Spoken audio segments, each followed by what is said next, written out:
안녕하세요. 단밤 주식클래스의 진한K입니다. 요즘 아주 그냥 또 핫한 종목들이 있죠. 성광, 대성홀딩스, 하림지주, 세방, 삼천리, 서울가스, 다올투자증권, 다우다이타 이렇게 8개 종목이 지금 시장에 엄청난 관심을 쏟고 있습니다. 소위 얘기하는 SG투자증권 사태라는 이름으로 지금 뭐 여러 가지로 주식시장에 영향을 미치고 있는데요.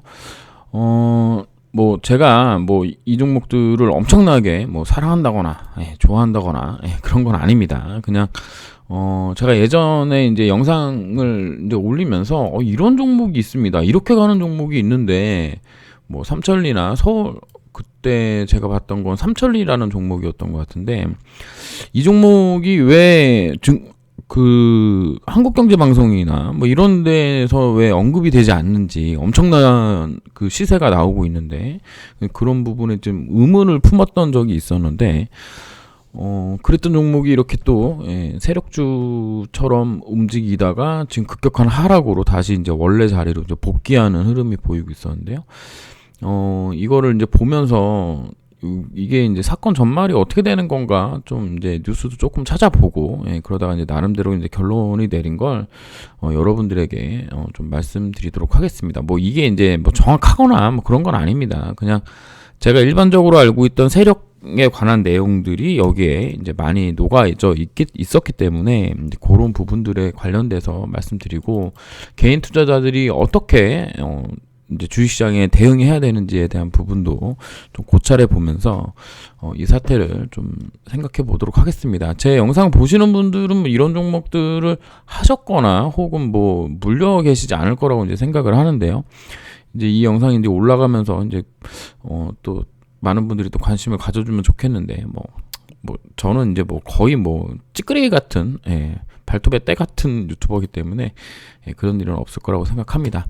지금 보시면은 17만원에서 지금 4만원까지 급전직하했고, 대성홀딩스도 비슷하고요. 13만원이 3만원 갔고, 삼천리도 50만원짜리가 15만원 갔고요.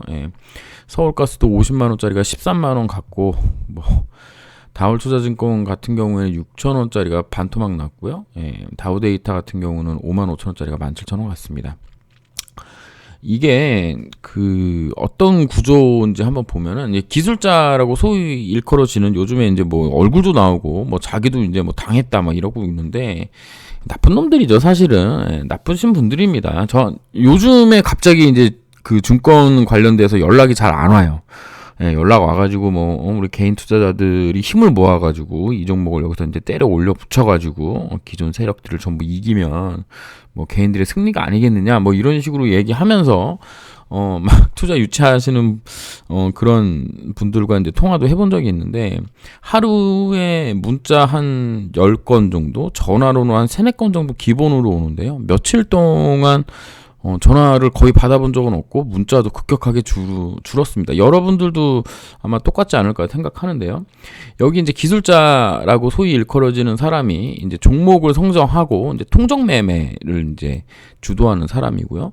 이분들 조금 지금 사태에 나온 거 보면 유통 비중이 한 30%에서 많으면 한 45%? 요 정도 종목들을 이제 골라가지고 진행하는 것 같았습니다. 이것도 이제 제가 생각했을 때는 이제 1기, 2기, 요런 식으로 나눠지는 것 같아요. 여기에 이제 이제 서울가스라든가, 삼천리, 요런 종목들, 되었고, 2기는 이제 세방이라든가 다올투자, 다우데이터, 하림지주 요런 종목들이 들어가 있고, 요거 아닌 종목들이 아마 1기로 선택돼서 진행된 게 아니겠느냐.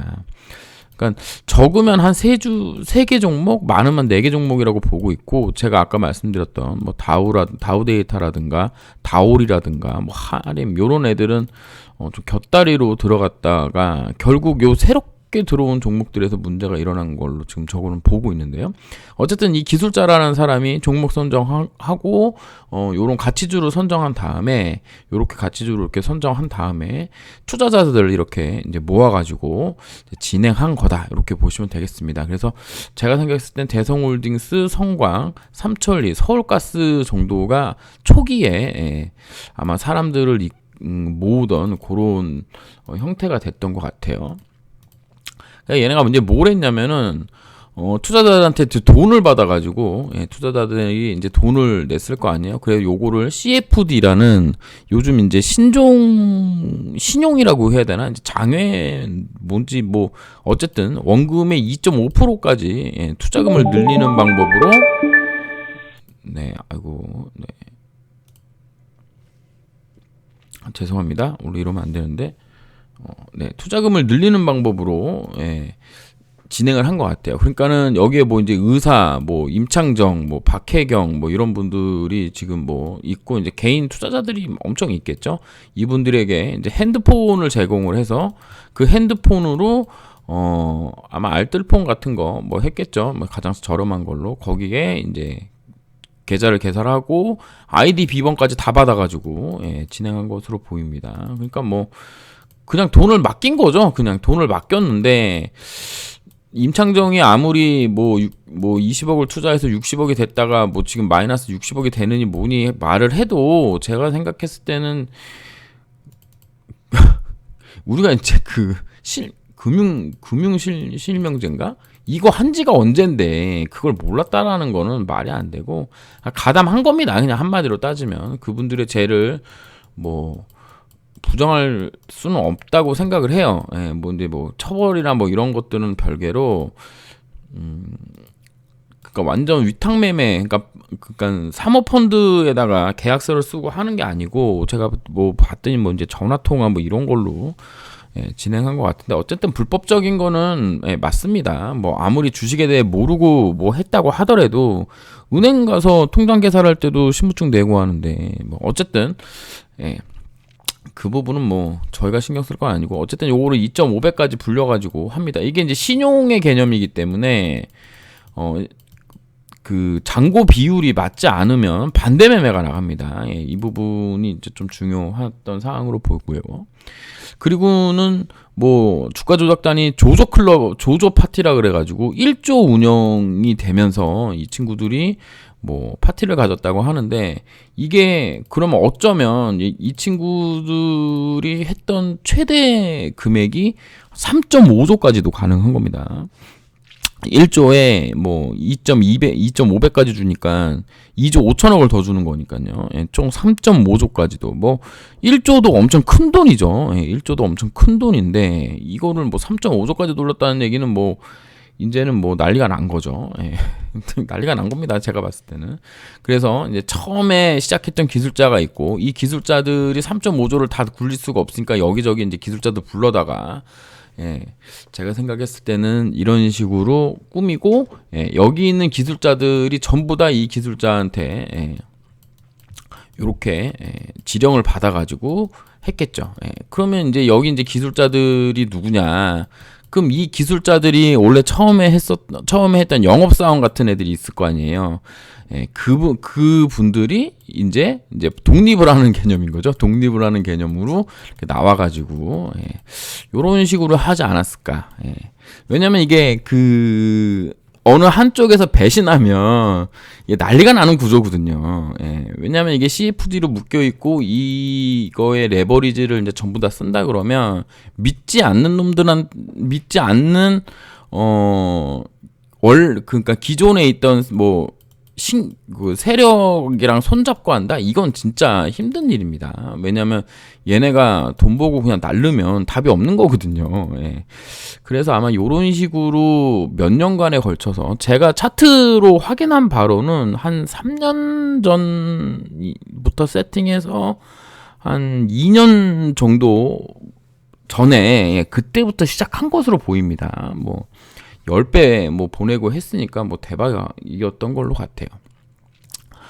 그래서 이렇게 이제 기술자가 있고 투자자가 있고 아까도 말씀드렸다시피 핸드폰 개통시켜가지고 주식 계좌 깔고 거기에 이제 영업사원들이 자기 스스로 영업사원들한테 지령을 내리면 텔레그램으로 지령을 내렸다고 하죠. 그럼 완전 이제 위탁 매매가 되는 겁니다. 그래서 아마 그 금융감독원이나 이런 데서도 크게 문제 삼지 못했을 것 같아요. 투자자들이 엄청 많았을 거고 그 사람들이 이제 매매를 하는 거기 때문에 문제가 없었을 거고, 아마 시장에서 보이는 건 SG투자증권이 또 외국인으로 또 잡혀 있는 거여서 외국인이 가치주를 무지막지하게 산다 뭐 이런 느낌이었을 거라고 생각을 합니다. 그래서 별로 신경 안 썼을 거고, 얘네가 되게 웃기게 올린 건 뭐냐면 상한가 올리고 이런 짓을 안 했어요. 그러니까 차근차근 아주 그냥 조금씩 올려가지고 주의 종목이나 경고 종목 이런 데도 들어가지 않겠군이 정교하게 했고,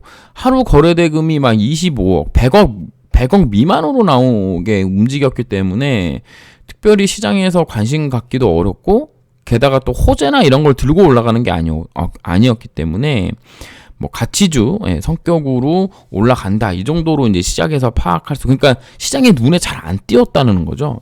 왜냐하면 이제 저 같은 이제 단기 투자자들은 거래대금 터지고 많이 올라가는 종목들을 이제 관심 종목에 넣고 보게 되는데, 그런 종목에서 검색식으로 나오지도 않고 많이 오르지도 않고 거래대금도 터지지 않는 거여서 아주 야금야금 오르게 만들었습니다. 그래서 결국에는 투자자들이 많고 이분들 개개인별로 투자한 게 아니고 결국에는 이 한 사람의 지령으로 움직였기 때문에 결국 이제 매수의 힘이 이제 한 점으로 모이는 이런 힘의 집중, 그런 것들을 만들어냈다라는 부분입니다. 이게 이제 우리가 이제 흔히 이야기하는 그 얘기 중에 뭐냐면, 투자자의 심리가 이제 시세에 들어가지 않는 거예요. 왜? 원래 이 투자자들이 각계로 이제 투자를 하게 되면 주식이 여기다가 이렇게 올라서 한 50%만 올라가도 이분들이 다 여기서 머물고 있는 게 아닌 거죠. 왜냐하면 이분들이 각각의 사정에 의해서, 심리 상태에 의해서 어떤 사람은 매도하고 어떤 사람은 더 올라갈 거라고 매수하고 이런 것들이 생겨서 힘의 분산이 일어나는데, 힘의 분산이 이렇게 일어나거든요.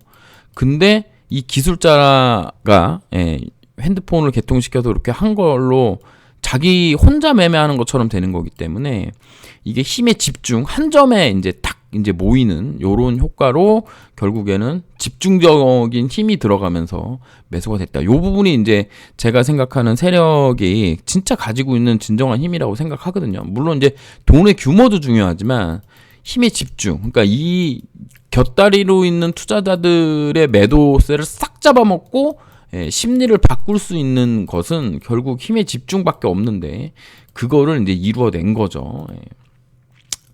그랬는데 이제 문제는 뭐였냐면, 이제 새롭게 들어왔던 종목들에서 이제 좀 삐걱거림이 좀 보였던 것 같습니다. 이제 김익래 다오 키움 회장이 140만 주를 시간외로 블록딜을 했고, 김영민 서울도시 그룹 회장이 10만 주를 블록딜을 한 거예요. 그러니까 제가 생각했을 때 이 김영민의 10만 주는 크게 문제는 안 됐었을 것 같아요. 크게 문제는 안 돼. 이게 10만 주가 뭐 주식 발행수가 뭐 어느 정도인지는 모르겠지만 이게 시장에 크게 뭐 되는 것도 아니고, 또 시간에 블록딜을 했다라는 얘기는 시세에 영향을 주지 않기 위해서 이분들은 나름대로 또 노력을 하신 거죠. 하지만 이 10만 주 누가 가져갔는지, 김익래의 140만 주는 누가 가져갔는지. 근데 이제 제가 생각했을 때 이 140만 주가 시간에 블록딜이 된 게 아무래도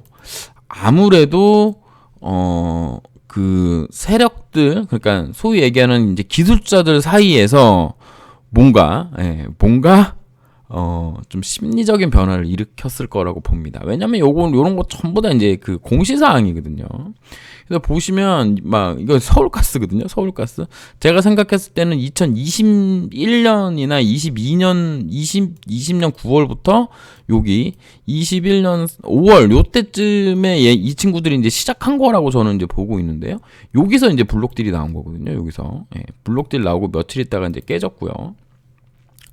그 다음에 이제 다우데이터 같은 경우에는 여기서 나온 거예요. 여기서. 그러니까 그러니까 제가 이제 그 실패 이유로 보는 것 중에 하나는 그 전까지는 정말 거래대금이 없는 종목들을 했는데, 얘는 거래대금이 나오는 종목이었어요. 다우데이터는 시장에서 좀 집중하는 애들이 몇 명 있는 종목이거든요. 이게 왜냐면 이게 키움증권의 이제 대주주 성격인 이제 회사고, 얘네가 이제 실적도 잘 나오고 막 그렇기 때문에 한 번 오르면 또 얘네가 또 한 번씩 이렇게 또 한번 파동을 줄 때가 있는데, 여기서 이제 매매가 제가 생각했을 때는 여기 이제 넘어가면서 17,000원 넘어가면서 이 친구들이 이제 작업해서 여기 한번 이겨내고 여기 또 한번 이겨내고 여기 한번 이기고 여기 한번 이겨내는데, 여기 이겨내기가 좀 힘들었던 것 같아요. 이제 보시면 거래 대금이 300억 이상 나오면서 이제 슬슬 벅차 오르는 거죠. 그러니까 왜냐하면 기존에 들어갔던 종목들이 있잖아요. 기존에 들어갔던 종목들의 돈도 쓰고 했는데 신규 종목에 들어가면서 이제 본격적으로 있었던 거라고 생각합니다. 그러면서 여기서 이제 대주주 매도가 나오고 하니까 아마 그 같이 이제 하고 있던 기술자들 사이에서 좀 심리적 변화가 온 게 아니겠느냐. 그러니까 예상치 못한 대주주 매도. 왜냐면 이게 대주주가 매도하면은 아까도 보셨다시피 유통 물량이 서울가스는 24%고 유통 물량이 다우데이터는 33%인데 이게 대주주들이 물량 쏟아내면 얘네가 절대 받을 수가 없거든요. 받아내서 다시 주가를 유지시킬 수가 없습니다. 예. 근데 계속 이런 식으로 이제 매도가 만약에 장외로 나오고 장중에 나온다 그러면 이게 지금 뭐 하던 거 전부 다 이제 날아가게 생긴 거거든요. 그래서 결국에는 어느 팀인지는 모르지만 배신자가 나온 것 같아요. 그 전까지는 일사천리로 일사불란하게 잘 움직였었는데 어딘가 한쪽에서 이제 문제가 터진 거죠.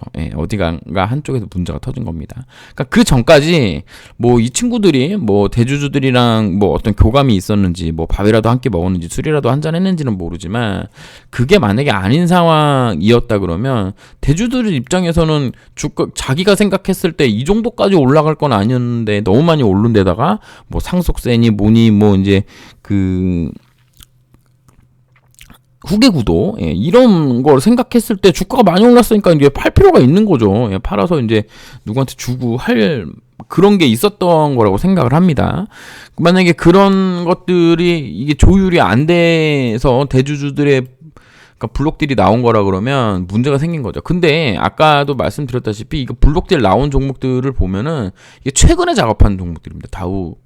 그 다우 데이터를 기준으로 봤을 때 이게 서울가스는 이게 10만 주가 그렇게 막 모르겠습니다. 이게 50만 원짜리가 10만 주 나왔다는 얘기는 좀 큰 거일 수도 있겠네요. 근데 어쨌든 이제 조짐이 조금씩 이제 보였을 거라고 생각을 하는데, 뭐, 이게, 어디를 완성 구간으로 이 사람이 좀 생각했는지는 모르겠지만, 그 전에도 배신자들이 이제 생겼을 가능성이 있겠죠. 근데 그 부분들을 잘 이제 메꾸고 뭐 하면서 진행을 했을 텐데, 이게 이번에는 대주주 물량이 나오면서 이 친구들이 이제 다 이제 받아낼 수는 없는 그런 상황이 나오면서 하한가로 먼저 도망가는 이제 눈치 보기 게임이 된 거예요. 폭탄 돌리기가 한마디로. 왜냐면 얘네가 매도하는 걸 그러니까 예를 들면 얘가 이제 듣고 여기서도 매도가 나오고 여기서도 매도가 나오고 여기서도 매도가 나오는 거기 때문에 결국에는 그런 식으로 돼서 이제 CFD가 반대 매매가 발생하면서 이제 떨어지는 데까지 떨어진 거 아니겠느냐라고 지금 저는 보고 있습니다. 뭐 희대의 사건으로 아마 남을 것 같고요. 그리고 우리가 이제 소위 얘기하는 이제 많이 얘기들 하잖아요. 세력이 뭐 어디까지 한다, 뭐 이렇게 뭐 세력이 존재한다, 뭐 이런 얘기들이 실존하는 것을 보여주는 아주 강력한 증거가 됐다라고 이제 볼 수 있겠죠. 그 세력이라는 게 이렇게 이런 세력일 수도 있고 뭐 기관일 수도 있고 외국인일 수도 있는 건데 어쨌든 그런 것들이 존재한다라는 게 밝혀진 거라고 생각합니다. 그래서 제가 생각했을 때는 이제 급격한 투자금 증가로 이제 종목을 늘리다가 이게 결국에는 돈이 들어오는 게 한정이 있는 거거든요. CFD 쓸 수 있는 것도 한정이 있는 거고.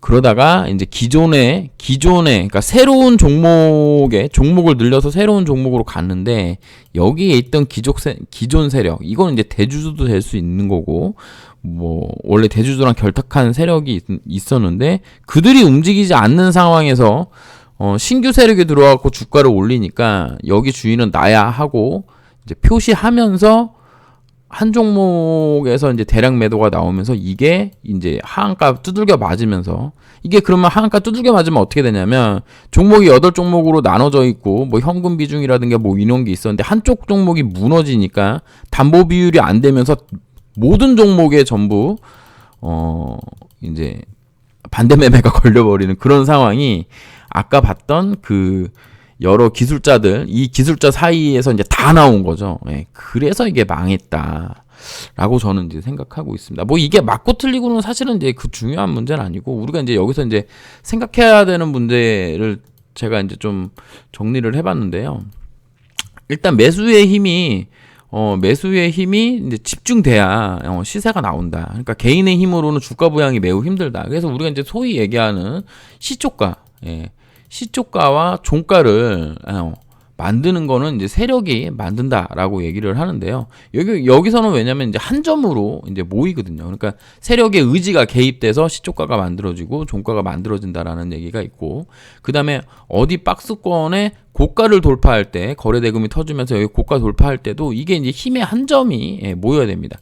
그럼 여기서 이제 우리가 이제 생각해봐야 되는 건 뭐냐면, 그러면 이거 올릴 때 이 모든 걸 세력이 올리냐? 그런 건 아닙니다. 왜냐면 이제 시장 참여자들이 엄청 많고 대신에 얘네가 하는 일이 있어요. 우리가 이제 호가창을 이렇게 보게 되면 어느 호가에 엄청난 매도 물량이 이제 쌓여 있는데 주가가 막 올라가다 여기 한번 통치고 주가가 또 여기 통치고 두들겨 맞아갖고 또 내려오다 막 올라가다 또 한번 통치고 그러다가 어느 순간 막 몇만 주씩 들어오면서 한 번에 잡아먹거든요. 그러면 이게 올라갔다가 퉁치고 내려오고 올라갔다 퉁치고 내려올 때 개인들의 시선을 끕니다. 개인들의 시선을 끌어요.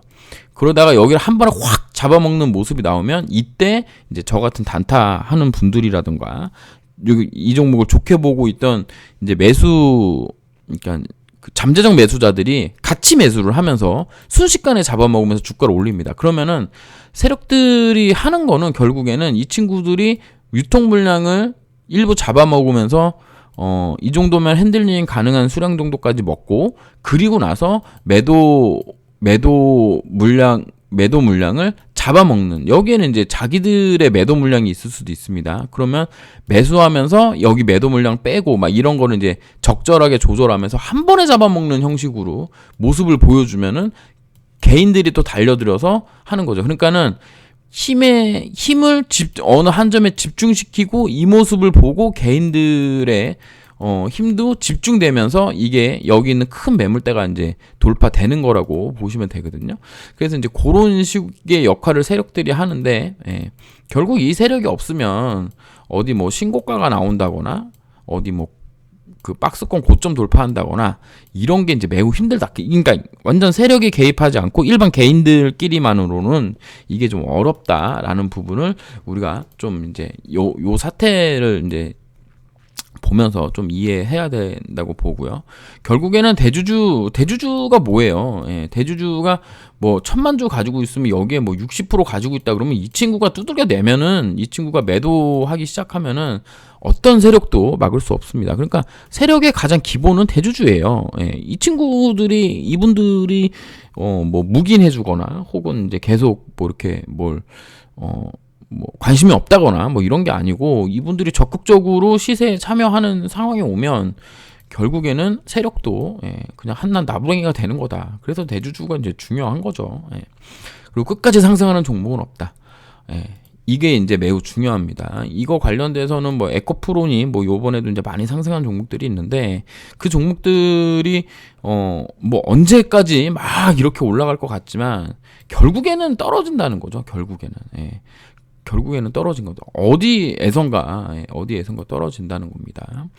끝까지 상승하는 종목, 물론 이런 식으로 요렇게 이제 조정, 이제 우리가 소위 얘기하는 아름다운 조정을 주면서 올라가는 종목들이 있을 수 있죠. 그리고 월봉으로 보면 뭐 정말 아름답다 이렇게 보이지만 그 안에 이제 일봉상의 모습을 보면 몇 개월 동안의 횡보를 지속하고 거기를 또 돌파하고 올라가다 또 두들겨 맞아서 또 횡보를 지속하고 이렇게 올라가는 정상적인 패턴 거고, 그리고 밑에서 막 10배 뭐 20배 이렇게 올라가는 종목들은 언젠가 이렇게 한 번씩 두들겨 맞을 수 있다라는 부분 우리가 좀 생각을 해봐야 된다. 결국에는 아무리 잘 조직된 세력들 간이라도 이 세력이 많아지면 얘네도 이제 개인이 돼버리는 거거든요. 그래서 어느 쪽에서 매도 요건이 나오면 결국에는 이게 또 다시 이제 그 뭐라 그럴까요? 개인화 돼버리는 거지, 개인화가. 그러니까 우리가 이제 영화 같은 거 보면은 보스가 뭐 건달들 나오는 깡패 영화 같은 거 보면 보스가 있고 여기에 이제 이권 그 뭐 이제 무슨 파 뭐 이렇게 있다가 여기에 뭔가 어떤 큰 이권이 개입이 되면은 서로 배신하고 막 때리고 막 싸우고 막 그러잖아요. 그런 거랑 이제 비슷한 거라고 이제 보시면 됩니다. 어차피 인간이 하는 거고 인간은 일정 수준의 어떤 그 유혹이 생기는 경우에 그걸 다 막 일사불란하게 하기가 어려운 동물이잖아요. 원래가. 그래서 우리가 이제 개인 투자자로서 이제 볼 때 이제 요번에 나온 거 보면 유통물량의 정원 종목은 작은 거래 대금으로 주가 부양이 가능하다는 거. 뭐 이거는 예전에 10번인가 상한가 친 종목이 하나 있었는데 뭐 그런 종목에서 이제 나오는 거죠. 완전 유통 물량이 없는데 그냥 거기서 치고받아 가지고 올라가는 거. 그러니까 통정 매매 이런 형식으로도 유통 물량이 적은 종목 올라갈 수 있다. 여기에 좀 해당하는 게 코롱 TCG입니다. 유통 물량 나중에 한번 좀 확인해 보세요. 그리고 장기 투자 종목이라 할지라도 일정 수익률에 도달하면 수익 실현하면서 대응하는 게 맞다. 그러니까 이따가 좀 차트를 좀 보면서 좀 말씀드리겠는데 정말 많이 상승했거든요. 아마 종토방은 아직 난리가 났었고 이번 뭐 주주총회 막 뭐 엄청 났을 수도 있습니다.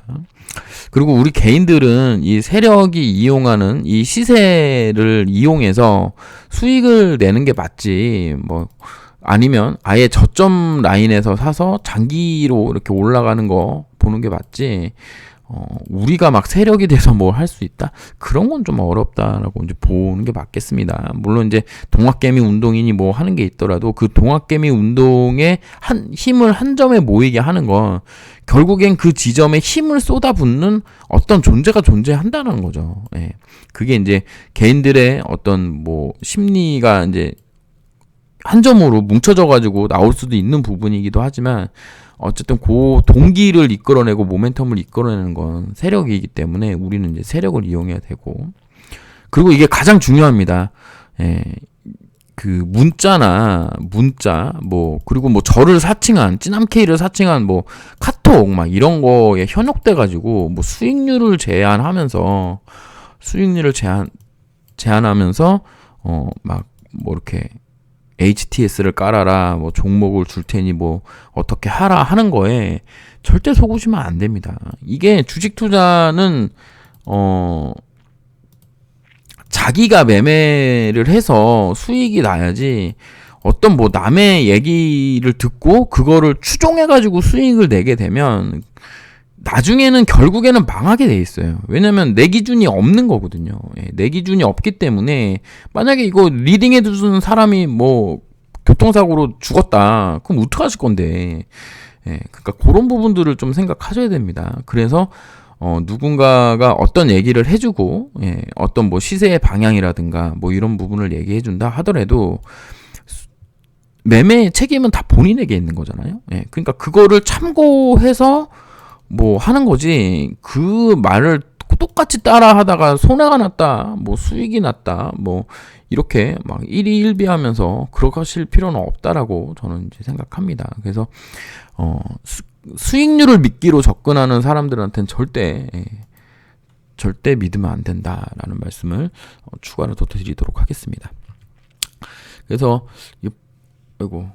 제가 HTS를 껐네요. HTS를 꺼가지고 결국에는 이 모든 것들이 참 이게 사람의 욕심에 나온 건데 이게 뭐 임창정 이거 보시면 뭐 9,700원짜리가 5만 원 갔으니까 이게 몇 배를 간 거예요. 서울가스 같은 경우에는 58,000원짜리가 50만 10배 간 거거든요. 이게 그럼 어딘가에서는 매도 수익 실현을 했었어야 되는데. 이제 그런 원칙이 없으면 이제 매우 힘든 거죠, 사실은. 매우 힘든 거죠. 그래서 좀 안타까운 상황이기는 합니다. 예, 안타까운 상황이지만 임창정 님이 다시 부활할 수 있을지 진짜 그분이 나이가 40이 넘으실 텐데 어떻게 참 그렇게 막 아무것도 모른다고 다 맡겼죠 이런 거 얘기 인터뷰 내용 들으면서 정말 어떻게 그럴 수가 있지라는 생각을 했습니다. 왜냐하면 한 기업의 대표님이시잖아요. 엔터테인 대표님이신데 어쨌든 다시 창정이 형 노래 좋은데 그 부분 좀 안타깝네요. 그래서 우리가 생각해야 되는 부분은 이런 것들이고 그러기 위해서 더 공부하고 이번 사태 보면서 이런 게 존재하고 있다라는 거를 머릿속에 명심을 하고 주식 투자함에 있어서 태도를 좋은 태도와 좋은 자세를 가졌으면 합니다. 감사합니다. 저는 K였습니다.